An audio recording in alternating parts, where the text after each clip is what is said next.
সবুজপুর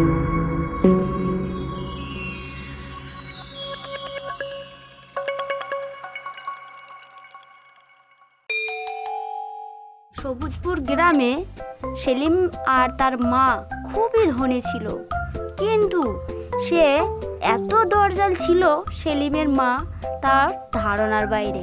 সেলিমের মা সেলিমকে বলে একটা ধনী পরিবারের মেয়েকে বিয়ে করতে। সেলিম বাবা, সেলিম, আমাদের এই ঘরে কোনো কিছু অভাব নেই, কিন্তু একটা জিনিস খালি খালি লাগছে। কি খালি খালি লাগছে মা? এই যে বললাম না তোকে, একটা ধনী পরিবারের মেয়ে নিয়ে আসতে, যাতে আমাদের বাড়ির ঘর আলো হয়ে থাকে, আমার ঘরের লক্ষ্মী।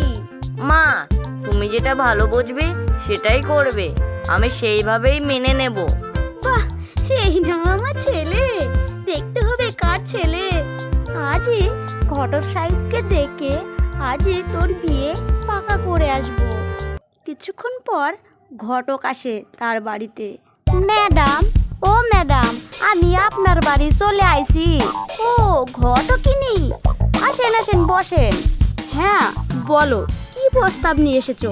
আপনার বৌমা সুন্দরী রূপবতী খুব ধনী পরিবারের মেয়ের খোঁজ নিয়ে আইতেছি আপনার বাড়ি।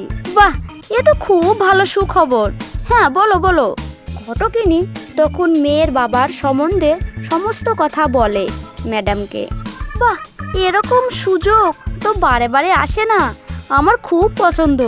বলো বিয়েটা কবে শুরু করব? অত ভালো সম্বন্ধ, তাড়াতাড়ি উত্তেজিত হলে হবে। আমার বকশিসটা দিয়ে দেন, তাহলে সব মিটমাট হয়ে যাবে।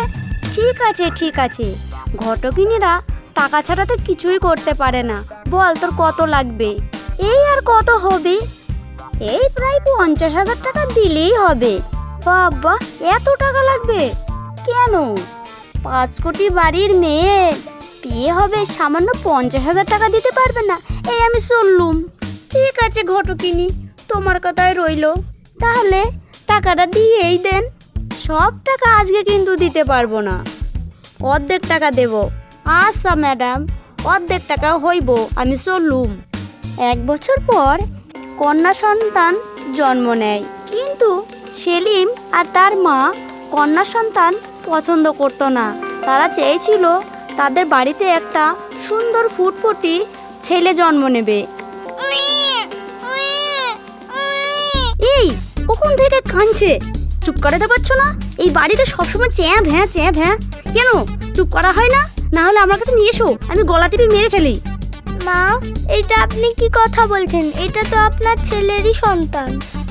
হ্যাঁ, ছেলেরই সন্তান, কিন্তু ছেলে নয়, মেয়ে জন্ম দিয়েছো। হ্যাঁ, ভিখারির মেয়ের পেটের বাচ্চা, ভিখারি হবে না তো কি হবে? বড় হলে তো কারি টাকা দিয়ে বিক্রি করতে হবে, এত টাকা দিতে পারবো না।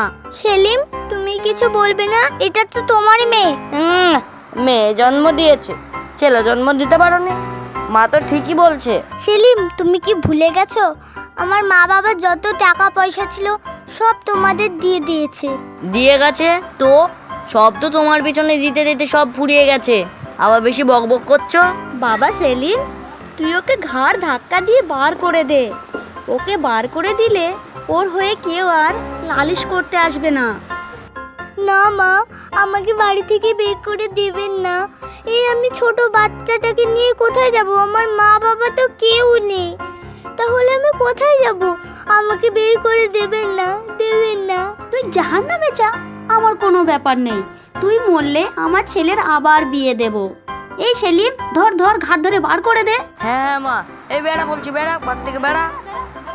মা, আজকে আমি মেয়ে সন্তান জন্ম দিয়েছি বলেন আপনারা যা অত্যাচার করছেন, এই পাপের ফল আপনাদেরকে ভোগ করতে হবে। আর থাক, আমাকে ঘাড় ধাক্কা দিয়ে বের করতে হবে না, আমি নিজেই চলে যাচ্ছি। সেলিমের মা আবার সেলিমের বিয়ে দেয়।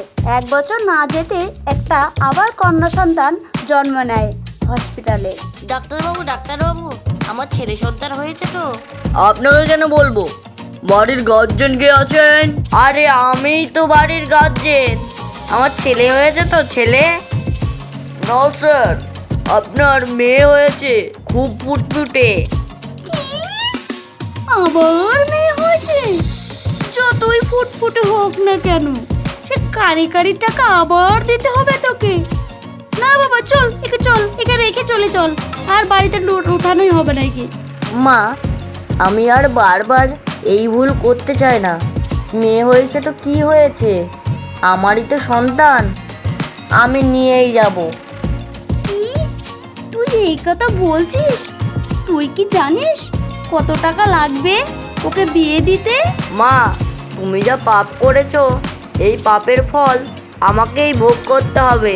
সেই জন্য কি বলি, এই মেয়েকে আমরা নিয়ে যাই। কি সেলিম, তুই আমাকে দোষ দিচ্ছিস আজকে? মা, তোমার কি মনে নেই, তুমি যে আমার প্রথম বউটাকে তাড়িয়ে দিয়েছো? এটা কি পাপ নয়? বাবা, তুই আমাকে ক্ষমা করে দে বাবা, সব ভুল আমার, সব কিছু এই বিরাশার সৃষ্টি, কিবা ছেলে কিবা মেয়ে, আমাকে ক্ষমা করে দে বাবা, ক্ষমা করে দে।